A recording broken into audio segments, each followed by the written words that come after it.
Hey, welcome back guys. Sorry for the poor quality if there's any shaking on this video. I just have my phone with me. I'm out actually foraging right now. Fall is kind of foraging season if you know what you're looking for. And I'm looking for these. These are autumn olives.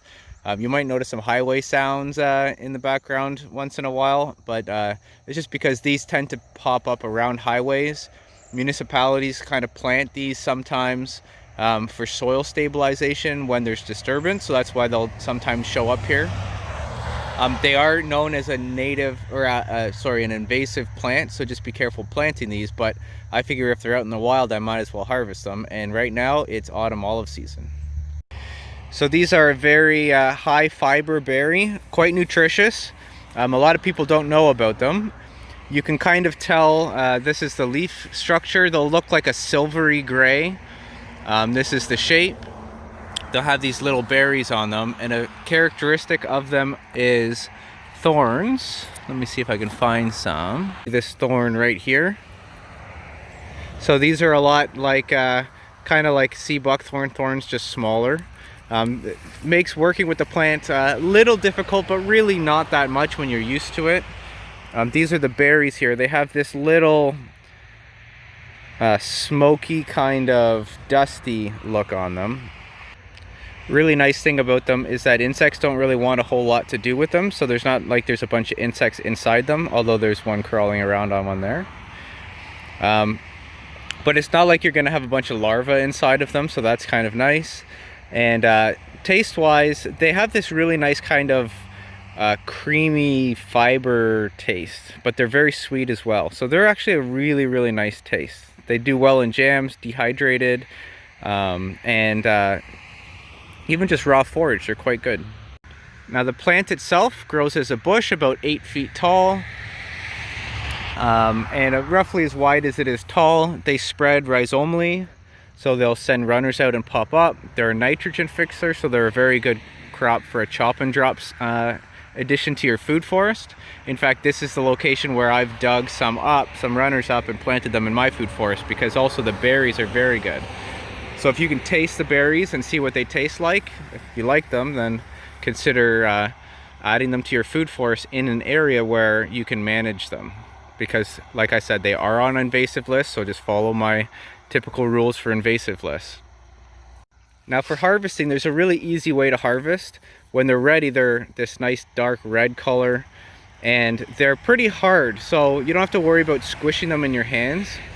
They're not, like, they actually are soft, but they're hard enough that they won't just insta squish like, say, a super ripe raspberry would. So what I do is I just put my bowl underneath the branch here, and then I'll just kind of grab them and just kind of rotate around in my hands, kind of like that, and they'll just fall down. And ones that aren't ripe, if you do it properly, ones that aren't ripe will pretty much stay on the tree for the birds, and you won't get them all, but like I said, it's good bird food as well, so I don't really want to get them all anyways. But it's a way you can kind of go whoop, boop, boop, and quickly fill a basket. So this basket here took me maybe 5 minutes to fill up. So this is the bush here. Like I said, it's about 8 to 10 feet tall. It's a little thicket.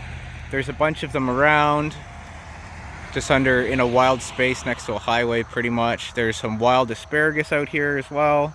There is poison ivy as well in here. So I bring my poison ivy boots. There's another asparagus patch here. And you can see that there's little clusters of these bushes all around.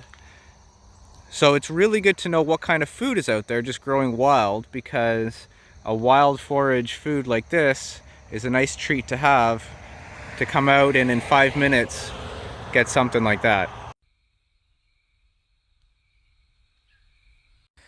Okay, so here we are on the far side of the property here, the swale. This is the kiwi trellis I made.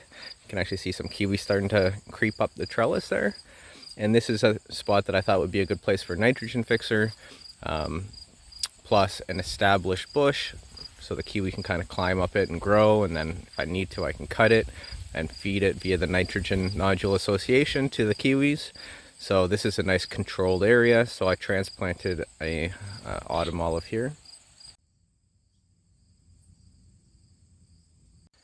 This is the lower swale here, and we've got a couple pears and asparagus, some goldenrod that is getting, if anyone questions the value of this plant, this thing is covered right now in insects. And I don't know, pretty nice looking to me too. So we've got some pears, asparagus, another pear right here. You kind of can't see it. See if I can lead in there and grab it. So this pear here. And we've got autumn olive right here, planted right in between them. Long term, this is going to be sacrificed to feed the other plants, but for now it gives me an edible crop. This is an apple tree here on the pond. So this is the hand dug pond. There's an apple tree here. It's got a couple autumn olives as companion plants back in there. Okay, here's the grape trellis here, and this was an apricot tree that has died. This is one of my losses here, and I put an autumn olive next to it with the grapes behind it, and the idea was same thing. This autumn olive will eventually long term get fed to the other members of this guild. This will get replaced, this apricot will get replaced this fall. Put something else in there that wants to live. And the grapes can kind of climb up the autumn olive for now. It gives me an edible crop, feeds the birds. Kind of really good use of a hard-working non-native plant. And then here, just further down the grape trellis here, we've got the grape trellis extending. We've got overstory trees being poplars for wood harvest. Just quick growing trees. I wanted some vertical elements in here. They're kind of known as junky trees, but I had a couple free saplings, so might as well plant them. And then we've got autumn olive in the midst of a strawberry, raspberry, onion guild, and it's doing really well. This thing was loaded with berries, and I've already harvested it quite a bit, and then the birds got the rest of them. So this has been a great plant. And the reason why I was out wild foraging is because there's pretty much none left on it. A couple down in there, if you can see. And that's pretty much it. Everything else is gone. And funny story, right on the front of my property here, one of the bushes I thought the neighbors had planted when we bought the place is actually an autumn olive. So you can see, overall, it's a very useful plant. It is invasive, it's not native.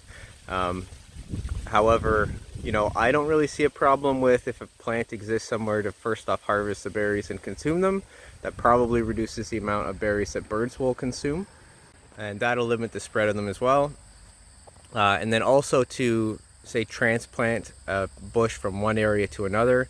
If it was just neglected and going to make berries and have birds eat it and spread everywhere, then if I uproot it and take it to my property where I can control it a little more, I think that's a net benefit.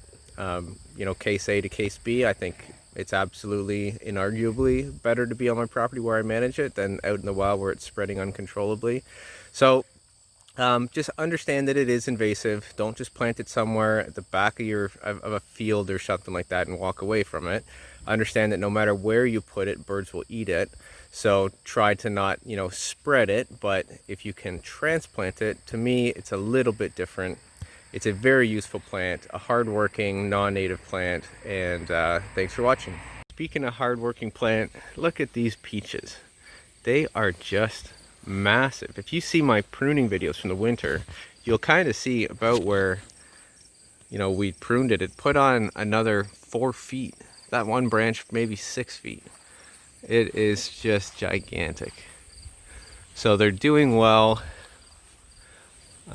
Peaches tend to kind of want to die, so I'm not sure how long I'll have this for, but they're doing well, and I'm planting a couple peaches a year just so that as they want to die early from things like this, then I will always have a replacement coming, like these ones, already planted and ready to go. But I do love the peaches off this tree. Probably the best tasting peaches ever. It's Reliance peach. I also have Contender and Frost. Those are very good varieties for cold hardy peaches. Thanks for watching. See you on the next one.